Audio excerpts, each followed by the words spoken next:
केंद्र सरकार ने निर्णय लिया है कि भारत में वन नेशन वन इलेक्शन होगा। आज प्रधानमंत्री मोदी जी की अध्यक्षता में कैबिनेट की बैठक हुई और कैबिनेट ने अप्रूव कर दिया है। बहुत अच्छा कदम है, ये बहुत ही साहसिक कदम है और आने वाले समय में भारत में इसका बहुत बड़ा फायदा दिखेगा। वन नेशन वन इलेक्शन कोई रॉकेट साइंस नहीं है।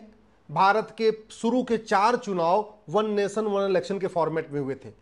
जो 1951 का चुनाव था, 1957 का चुनाव था, 1962 का चुनाव था और 1967 का चुनाव था। इन चारों चुनाव में वन नेशन वन इलेक्शन हुआ था। बाद में कुछ राज्यों को बर्खास्त कर दिया कांग्रेस ने, उसके बाद वो साइकिल डिस्टर्ब हो गई, फिर बाद में इमरजेंसी लग गई, इसलिए और साइकिल डिस्टर्ब हो गई। अदरवाइज भारत में वन नेशन वन इलेक्शन ही होता था। और दुनिया में 48 कंट्रीज में 48 देशों में वन नेशन वन इलेक्शन होता है।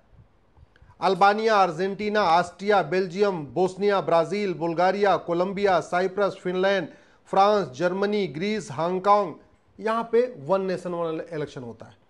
Hungary, Italy, Japan, Malaysia, Mexico, Poland, पुर्तगाल, रोमानिया, रूस, Spain, Sweden, Switzerland, Thailand, Turkey, Ukraine, ऐसे 48 देशों में वन नेशन वन इलेक्शन होता है।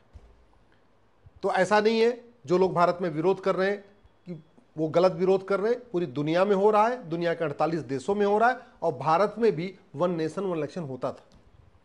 फायदा जो सबसे बड़ा फायदा ये होगा, समय बचेगा। जैसे ही इलेक्शन आता है 1 महीने पहले से टीचर की ड्यूटी लग जाती है, पुलिस की ड्यूटी लग जाती है और भी सारे डिपार्टमेंट जो भी गवर्नमेंट के डिपार्टमेंट है उनके C ग्रेड D ग्रेड की पूरी ड्यूटी लग जाती है। DM इलेक्शन ऑफिसर हो जाते हैं तो वो भी सारा काम धाम छोड़ के सारे डेवलपमेंट के प्रोजेक्ट हाल्ट हो जाते हैं। मॉडल कोड ऑफ कंडक्ट लगने के कारण कोई नई योजनाएं शुरू नहीं हो सकती हैं। जो योजनाएं चल रही होती हैं इनफैक्ट वो भी रुक जाती हैं एक तरीके से, क्योंकि पूरा प्रशासनिक अमला, चाहे वो तहसीलदार हो, चाहे पेशकार हो, चाहे थानेदार हो, चाहे वो हवलदार हो, चाहे वो कलेक्टर हो, चाहे कप्तान हो, चाहे ADM हो, चाहे SDM हो, सब के सब इलेक्शन के मोड में रहते हैं। 1 महीने तक पूरा का पूरा जो जन कल्याण का कार्य है वो भी रुक जाता है, जो डेवलपमेंट का कार्य है वो भी रुक जाता है। सबसे बड़ा नुकसान ये होता है कि जब जब चुनाव होता है ना, पार्षद का अलग चुनाव, प्रधान का अलग चुनाव, विधानसभा का अलग चुनाव, लोकसभा का अलग चुनाव, उस चुनाव के बाद हिंसा होती है।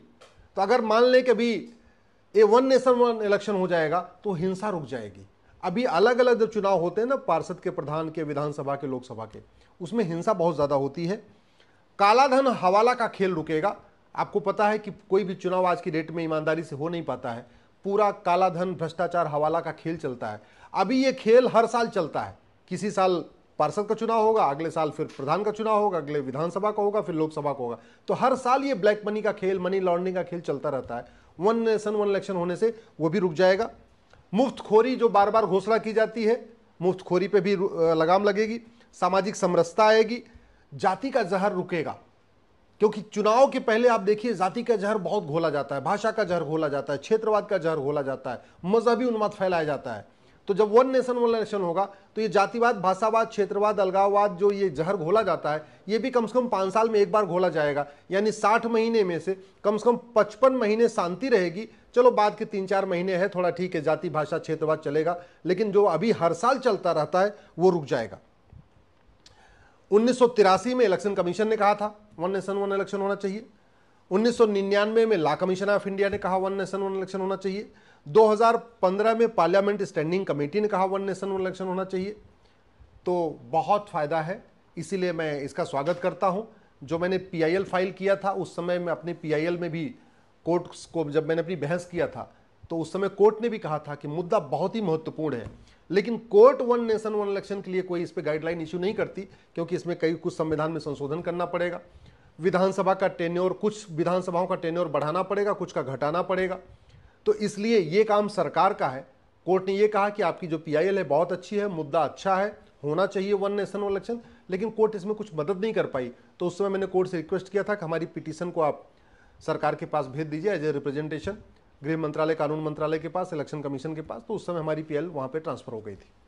अब जब ये मुद्दा आया है, राष्ट्रहित का मुद्दा है, सभी स्कूल में, सभी कॉलेज में, सारी यूनिवर्सिटीज पे इस पर सार्वजनिक चर्चा होनी चाहिए। मुझे लगता है कि मीडिया में खुलेआम इस पर कम से कम कई दिन तक लगातार चर्चा होनी चाहिए, क्योंकि वन नेशन इलेक्शन के बारे में बहुत सारे जो ओट जीवी और नोट जीवी नेता हैं ये भ्रमित करने की कोशिश करेंगे। वैसे भी भारत में कुल 1800 पॉलिटिकल पार्टियां हैं, जिसमें से मैक्सिमम 200 पॉलिटिकल पार्टियां चुनाव लड़ती हैं या मैक्सिमम 300 लड़ती हैं। बाकी की जो 1500 पॉलिटिकल पार्टियां हैं ये केवल चंदा वसूलने के लिए बनी है। ये 1500 पॉलिटिकल पार्टियां 1800 में से जो 1500 पॉलिटिकल पार्टियां हैं ये केवल और केवल ब्लैक मनी को व्हाइट करने के लिए बनी, उनको चंदा वंदा नहीं लड़ना है। अभी उनको फायदा यह है कि जितनी बार चुनाव होता है उतनी बार वो चंदा लेती हैं और ब्लैक को व्हाइट करती हैं, ब्लैक मनी को व्हाइट करती रहती है, तो उनका पूरा बिजनेस चलता रहता है। वन नेशन वन इलेक्शन हो जाएगा तो 5 साल में एक बार चंदा मांगेंगे। अभी क्या है, वो हर साल चंदा मांगते हैं, एक बार पार्षद के चुनाव के नाम पे चंदा मांगते हैं, फिर प्रधान के चुनाव के नाम पे चंदा लेते हैं, फिर विधानसभा के चुनाव के नाम पे चंदा मांगते हैं, फिर लोकसभा के नाम पे मांगते हैं। तो हर साल जो उनका चंदा मांगने वाला तरीका है ये रुकेगा, और स्वाभाविक सी बात है जब चंदा मांगना रुकेगा तो चंदा देने वालों को भी ज़्यादा दिक्कत नहीं आएगी। भाई जो हमारा व्यापारी समाज है, चाहे अग्रवाल समाज है, माहेश्वरी समाज है, मारवाड़ी समाज है, जो समाज ये डोनेट करता है, अभी पॉलिटिकल पार्टियां उनसे एक्सटॉर्शन करती रहती हैं, कोई न कोई उनके ऊपर दबाव बना के। जब 5 साल में एक बार चुनाव होगा तो ये एक्सटॉर्शन जो होता है व्यापारियों से, ये जो बार बार चंदा वसूली का कार्यक्रम चलता है, ये भी 5 साल में एक बार होगा। तो मेरा ये मानना है ये सबके लिए अच्छा है, विकास बहुत तीव्र गति से होगा, भ्रष्टाचार भी कम होगा, अपराध कम होगा, क्योंकि पुलिस प्रशासन जो हर साल लगा रहता है, कम से कम वो बाकी 55 महीने 5 साल में से 55 महीने वो विकास पे काम करेगा, बाद के 4-5 महीने ऐसे जो पॉलिटिकल फॉर्म में आएगा।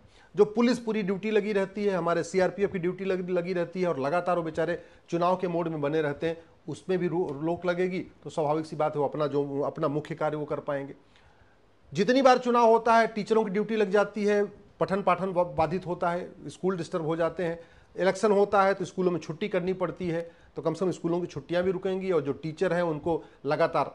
सबसे बड़ी बात यह कि जितनी बार चुनाव होता है उतनी बार वोटर लिस्ट नहीं बनानी होती है। विधानसभा चुनाव होगा एक वोटर लिस्ट बनेगी, लोकसभा के चुनाव में फिर वोटर लिस्ट बनेगी, पार्षद को चुनाव होगा फिर वोटर लिस्ट बनेगी, प्रधान का चुनाव होगा फिर वोटर लिस्ट बनेगी।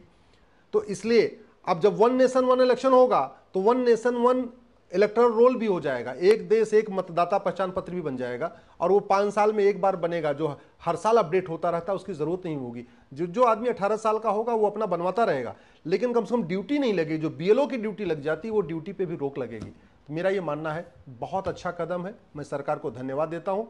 मैं आप लोगों से आग्रह करता हूँ इस विषय पे जितना ज़्यादा हो सके परिचर्चा करिए, इस वीडियो को सोशल मीडिया पे शेयर करिए, अपने ट्विटर, फेसबुक, इंस्टाग्राम पे शेयर करिए, अपने व्हाट्सएप के ग्रुप में डालिए और ज़्यादा से ज़्यादा इस पर चर्चा करिए।